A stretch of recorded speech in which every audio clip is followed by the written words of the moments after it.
and they put in the letter. Wakazi wa eneo la Mwani ya Kaharo, Gatanga, kaunti ya Murang'a wamelalamikia barabara mbaya za eneo hilo, huku wakiwalaumu viongozi wao kwa utepetevu kutokana na hali mbaya ya barabara hizo. Wakazi hao wameamua kuzikarabati wenyewe, huku wakitoa onyo kwa viongozi wao kwa kutowahudumia inavyostahili.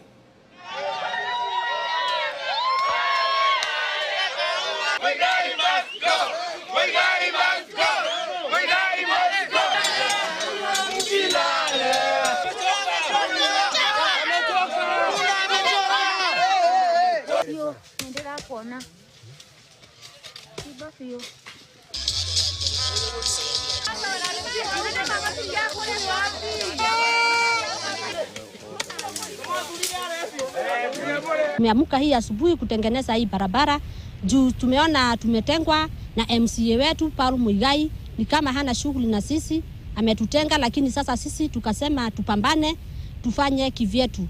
Tukasema liwe liwalo, tukalima barabara bila kuwa na wasiwasi juu tumeachiliwa kabisa. Hata wamama, last week kulikuwa na mama alikuwa na mimba, alijifungulia tu hapa kwa barabara. Pia wanatumia pesa mingi kufanyia transport yao. Kwa watu wakinunua simiti kutoka area ya huku, ndio market iko karibu, wakulete hapa utapata tunawachanji 500, 800, mahali ambapo wanaweza pita kwa 200 ama 300.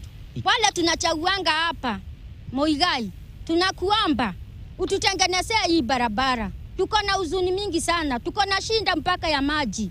Tunaomba wamama wa hapa utuhurumie, angalia mashinda yetu. Tunakuchagua lakini hatuoni kazi ile unatufanyia. Akikosa kufanya kazi yenye sisi tuliwapatia watufanyie, tutaungana. Hapa kuna 4,000 people, 804.